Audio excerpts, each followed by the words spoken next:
excited. I think it's pretty good. All right, another episode of Dangerous Ideas. My name is Shawn Kanungo. I'm the author of The Bold Ones. And this podcast is all about concepts and frameworks that will change your life. These are ideas, dangerous ideas that will turn you into a dangerous person. And I would say that this episode is episode 1B.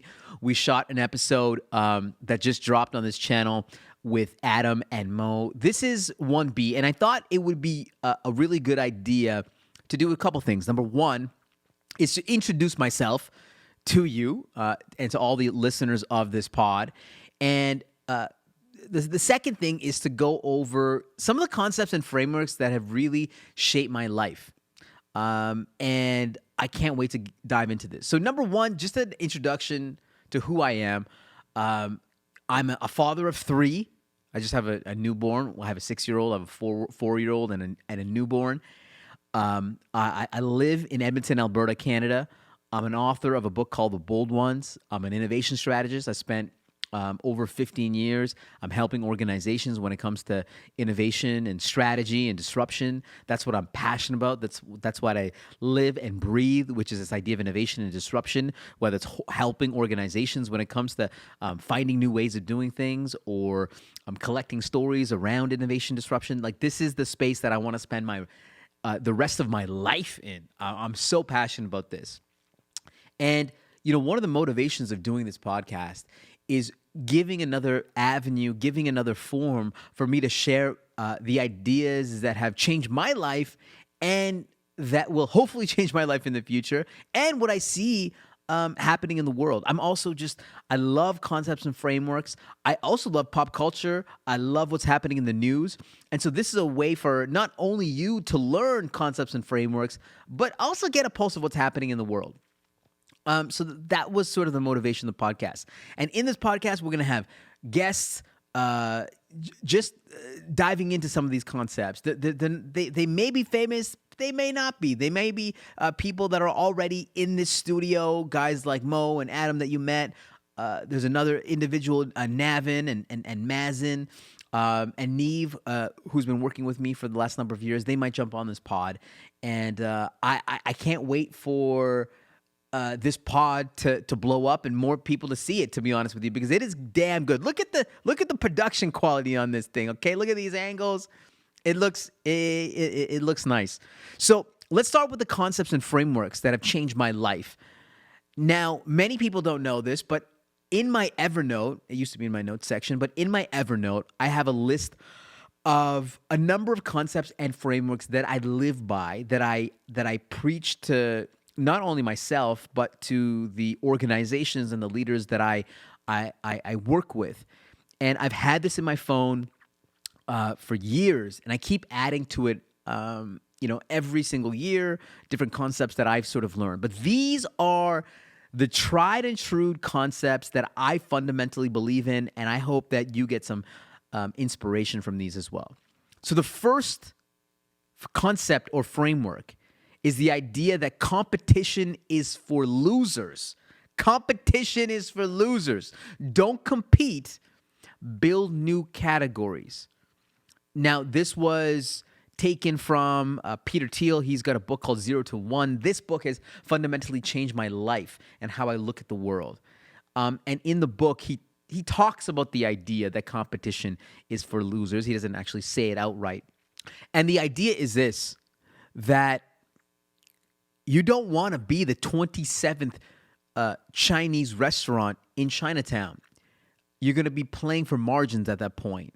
But it's, how do you be unique? How do you be differentiated? How do you be the one?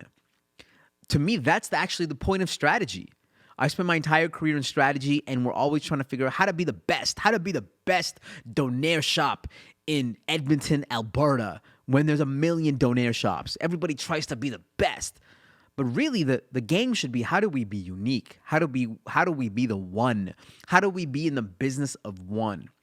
Let me give you some examples of it. Let me give you some examples of this idea. So, Google and ChatGPT, they're having this battle. What is going to be the future of search? And I believe that this is where Google is actually making a big mistake. You see, Google has built a monopoly over search. That is what they are great at. That is their bread and butter. And they're trying to compete against ChatGPT, but I think that's the wrong idea. They should just double down on what they're good on. Well, they should just double down on what they're good at, which is search. And you see, to me, ChatGPT is not actually competing with search. To me, ChatGPT is a fundamentally new category. It is not search, it's answer at the end of the day. And to me, when it comes to ChatGPT, the reason why it is running away in the lead when it comes to this new artificial intelligence space is because it has defined a fundamentally new category. Now, this is the whole thing with categories, is that once you create the category, you have a running head start. And that's what happens when competition is for losers and you build your own category, is that you have that running start. Now, once you start the category, you're going to get copycats. You're going to get people that want to come into your space. But again, the goal after that is, how do you continuously be unique? How do you continuously differentiate yourself and reimagine what you're doing? And, this applies to myself as well. I'm obviously in the business of content. I do keynotes, and I'm trying to be in the business of one. I'm trying to do things that nobody has really done before. I'm trying to blend the idea of whether it's business thinker with stand-up comedian, with podcaster, with I'm trying to be in my own category. The way that I do video, the design, the aesthetic, it's different. So I want somebody to look at me and be like, he is different. He is doing something differently. He is in the business of one. And if they don't, that means I need to work on myself and figure out, how do I create my own category? So competition is for losers. Don't compete, build new categories. That's the first framework. Second framework is this: mass is dead. Build a fire within a super small group. Don't build for the masses. Now, in my book, The Bold Ones, I talk about having the one true fan or audience of one. And I fundamentally believe that now we live in our own little rabbit holes. The whole world is fragmented. We've reduced every single channel into millions of different channels. I believe that every social media account is a channel. Every influencer is a channel. Every individual is now a media entity. And so instead of playing to the masses, how can you play to a very small group of people? Just like this podcast. Listen, I am not playing to the world. If you're into concepts and frameworks that will change your life, then you'll be interested in this podcast. And I think this is really important moving forward. Back in the day, you could create something that was for the masses. But now, because there's no barriers to entry, anybody can create anything at a radically cheaper cost. It's very important to build a niche. So mass is dead. The next framework that I fundamentally believe in is that this idea that innovation is about remixing existing ideas. And innovation is about creating value new ways, but nothing is really truly original. Everything is a remix. Everyone steals, copies, and remixes ideas, and that's really how we make ideas happen. Even if you look at some of the greatest artists of all time, they are just replicating and modeling others. A number of years ago, I really got into the work of René Girard. He in the 60s, he's a philosopher, historian. His work was sort of resurfaced because of his amazing book by Luke Burgess called Wanting. And René Girard talks about this idea that we're all mimetic creatures, that we're always copying and modeling others. It's the idea that we don't have our own desires, that we just mimic the desires of other people. And to me, this is actually how innovation works. We're constantly seeing what other people are doing, and we're just putting our own flavor to it. We're putting our own unique twist to it. In my book, I talk about the idea of the 3% rule, the idea of you just make something 3% better, and you will make something that's truly disruptive at the end of the day. And so if you want to innovate, just honestly steal, copy from other people, and then put your own spin to it, because the entire history of innovation is just remixing. In fact, I have this story where I'm like, let's say you wanted to build Tesla today. Well, if you want to build Tesla today, you'd have to build the internet, you'd have to build GPS, you'd have to build the computer, you'd have to build a car, you'd have to build all these technologies in order to make the Tesla. My argument is that Tesla is actually a 192,000-year-old company. It took 192,000 years to build the Tesla. It wouldn't be an innovation today without 192,000 years of innovation. So innovation is all about remixing ideas. The next concept is this idea that you get disrupted not by, hold on, let me just,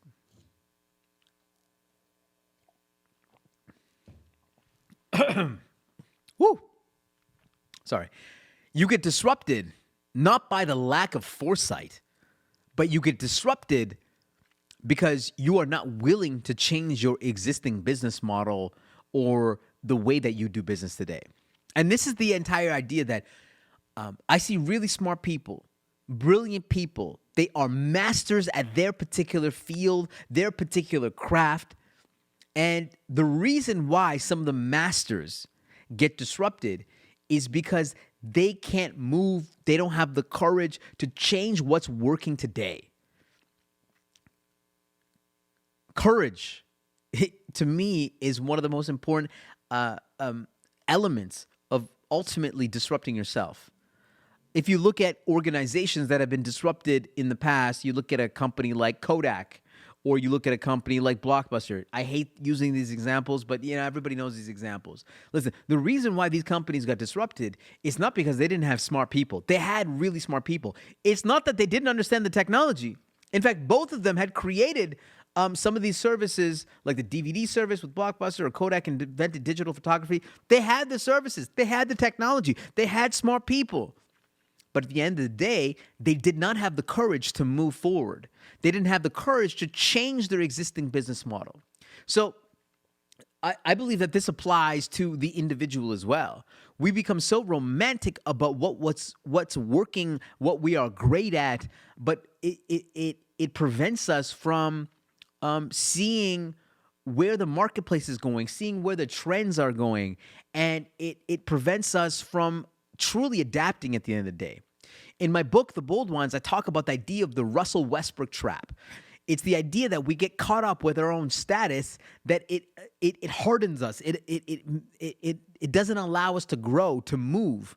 You know the difference between LeBron James and Russell Westbrook. They're both unbelievable players. They're both Hall of Famers. But LeBron has changed his game over the years. He has become he's developed this bully ball. He can get to the net anytime he wants. He's obviously built a three-point shot. He's changed his body. Like, he's evolved over time. That's why 20 years in, he's still the GOAT. And somebody like Russell Westbrook, who is one of my favorite players in the NBA, the reason why he was traded from team to team to team to team is because he was unwilling to let go of what made him so successful. And this is a trap that many leaders and organizations get into. So if you want to disrupt yourself, you have to be willing to let go of what is working today, and you have to let go of maybe what made you so successful. So that's how people get disrupted. The next framework or concept that I really believe in is this idea of be an anomaly, be remarkable. Now, this definitely goes back to the idea that competition is for losers. But be an anomaly, be remarkable. It's very similar to what Steve Martin says is be so good they can't ignore you. And I believe that we have trained individuals, we have trained kids, we have trained employees to somehow be mediocre. That mediocre is good enough. To be average is good enough. But if you want to stand out in the world, if you want to create extraordinary value, you have to be an anomaly. You have to be remarkable. Today we live in the noisiest time in history. And it's, by the way, it's going to get noisier. To get people's attention, to get people to care about you is extraordinarily difficult to do. And so the most important thing that you can do for yourself, for your business, and for your life is to be an anomaly, to be remarkable in the products that you build, in the services that you provide, in how you show up in the world. Like, even in my own life, showing up with design, with aesthetic, making something look good and sound good, giving 110% effort in everything that you're doing, is super important. It's super important. In my keynotes, I always talk about this idea of costly signaling. It's this idea that by putting in extraordinary effort, it can result in greater. By putting in extraordinary effort, it can result in greater value and meaning to sort of the end audience or user or stakeholder or customer at the end of the day. It's the idea that when you show up and you put in an unbelievable amount of effort, what you are signaling to the other party is that you care so much that you've put all these unnecessary efforts together just so that you get other people to believe that you care. And by the way, you might care, but that's what costly signaling is all about. And so I remember when we were doing these virtual keynotes, when we started these digital keynotes that when the pandemic hit, I always had this idea that, how do we show up and how do we do something that's fundamentally different and remarkable? So we started renting out theaters. We rented out the Meyerhorst theaters. It's like a 700-person theater. And we rented the theater out, and we did like hundreds of keynotes in those theaters, and then we got other theaters. And we still do this to this day. And by the way, I could be sitting there in my sweatpants, doing a virtual keynote. But the reason why we got a production team, we got a theater, is because we wanted to make it look and feel amazing at the end of the day. I mean, similar to this podcast, I want you to feel like this is a world-class podcast. And so to me, be so good that they can't ignore you is, to me, the truth. And this has fundamentally changed my life. So if you want to be remarkable, if you want to make a dent in the world, then you have to put in the effort. So let's keep on going. I believe the idea of building a love factory, which is make beautiful things for people without asking anything in return. Build a love factory, make beautiful things without asking for anything in return. But I'm just going to remove the business context from this. I'm just going to talk about personal. When you are doing things and simply out of love and not asking for anything in return, that just provides great karma. It's just it allows you to be I don't know. It just allows you to, it gives me a sense of freedom. It gives me a sense of happiness that I can do something and not ask for anything in return. And what I've noticed is by creating good karma, I'm not a religious person, although I want to say to you, today I had a crazy experience. I went for coffee with somebody, God bless him, and he was like, I want to pray for you. And to be honest with you, that's never happened to me my entire life. He wanted to pray for me. And I was sitting there as he was praying for me, and I didn't know what to do with my hands, or I just like pretended that I was like back at the mother when my mom, with my mother, and just like put my head down, and he prayed for me and my family and my kids and my business, because he said, God is chasing you. God is chasing. I didn't even know what that meant, but he said, God is in your corner at the end of the day. And I'm not a religious person. I'm not a spiritual person, but it was that was a remarkable experience, and I think I don't even want to. I want to. I don't even know where I want to take this, but it's this idea that he did something for me without asking for anything in return, and I think that's just good omens. That's just good karma at the end of the day. And I don't believe in religion. I don't believe in spirituality, but I just believe that if you do well for other people, you respect others, you give love, you will get love in return. And I don't want to get super preachy on this because I'm not a spiritual person. But what I've noticed is that when I give unconditional love to the people around me, I just get love in return. And I'm not going to lie to you, like I am in the happiest spot that I am in my entire life. I'm super grateful for everything in my life right now. And I think part of it is because I'm not afraid to give love at the end of the day. I sound like Jay Shetty now. So anyways, Jay Shetty's another topic that we should talk about. Okay, so the next topic is this. Think and run like a media company. Think and run like a media company. I don't know who said this. Maybe it was Gary Vaynerchuk, or I wrote this down like many, many years ago. And to me, this is a really important concept because every individual today has the ability to put out their ideas in the world because of social media, because of YouTube and podcasts and whatever else.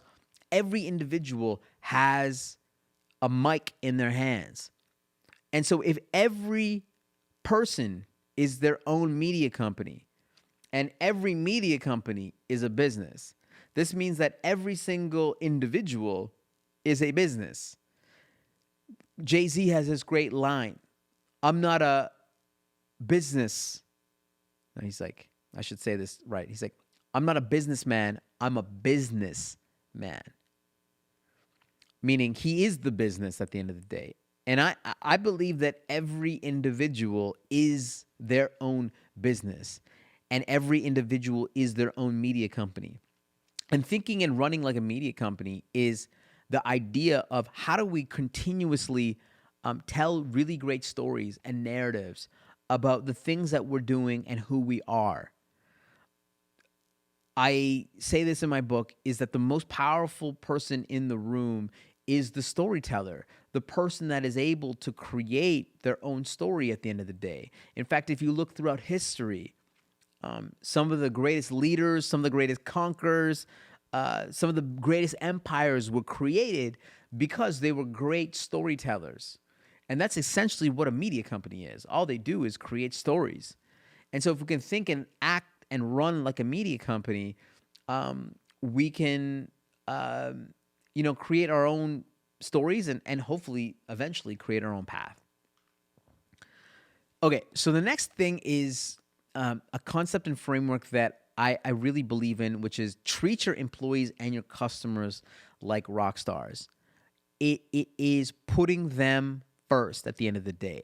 I think I grew up in an environment where I was the pleb. I was the guy carrying the backpacks and the suits and getting people coffee at the end of the day. Like I grew up in that environment, and I didn't like how I felt, and I didn't like how I was treated. And I really fundamentally believe that everybody, whether it's your clients, your employees, or whoever else, can create extraordinary value for you. So you should be the one that, if you're running a company, if you're the CEO, if you're the leader, the higher status that you have within the organization, the more that you should be on the ground floor, that you should be the one carrying the bags, you should be the one getting the coffee, you should be the one, offering, offering the rides, handing out the cookies, putting yourself at the lowest status situation, basically, or the lowest status, I guess, rung.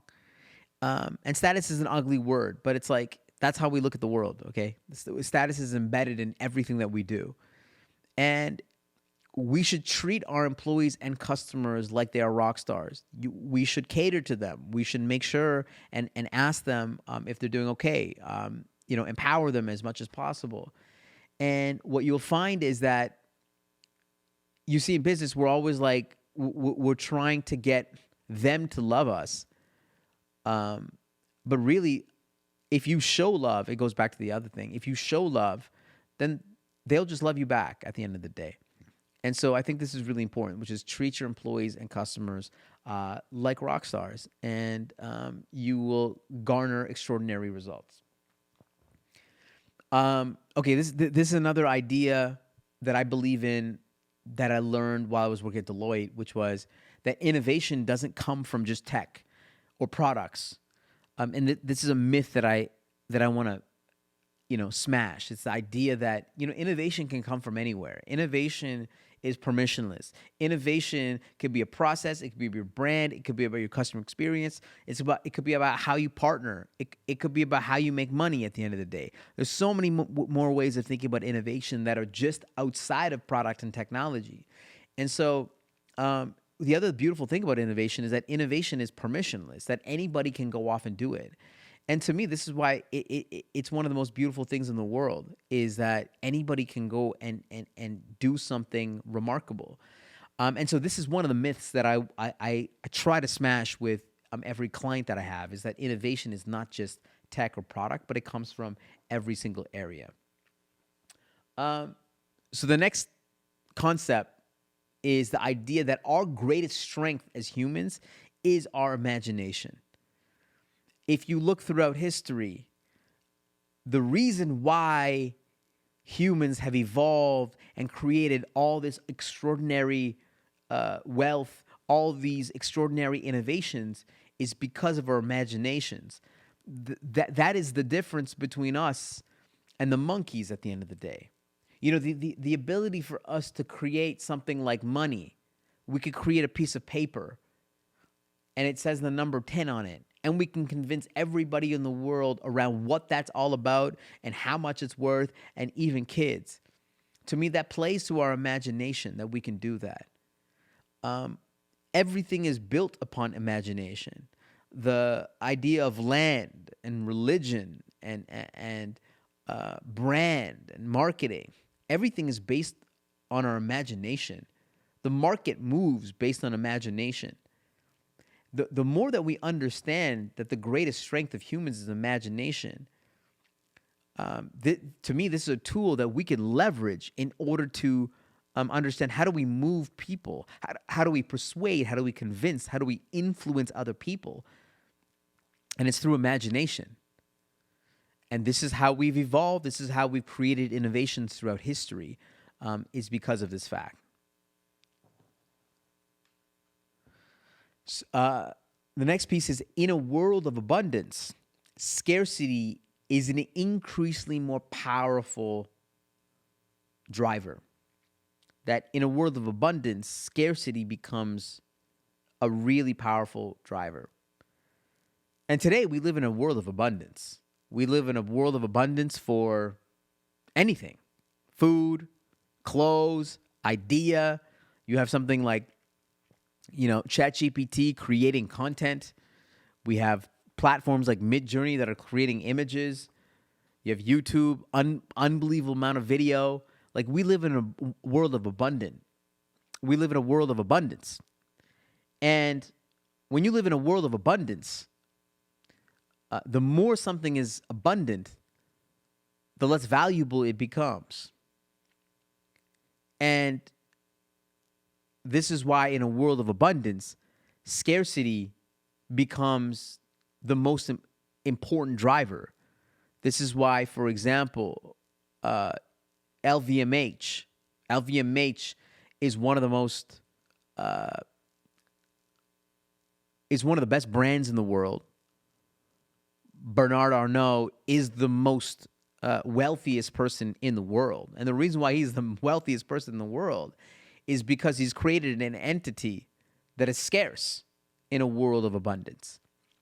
This is why in a world where anybody can put out information, anybody can put out content in the world, this is why doing things that are scarce, doing things that are in person, doing things that are ephemeral, doing things that are limited quantity is increasingly more powerful.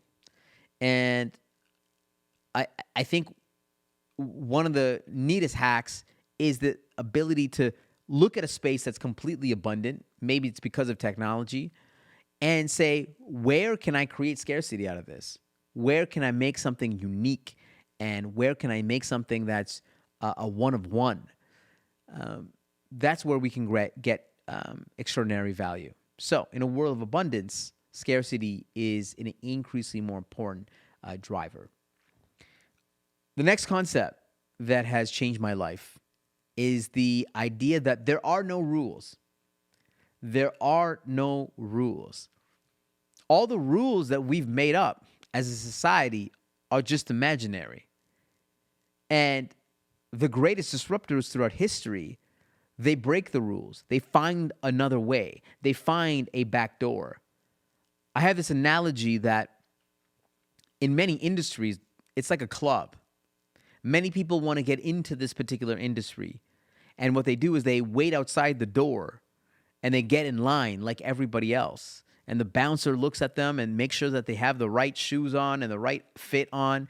And, one by one, the bouncer lets them in. And then sometimes the bouncer says, not you today.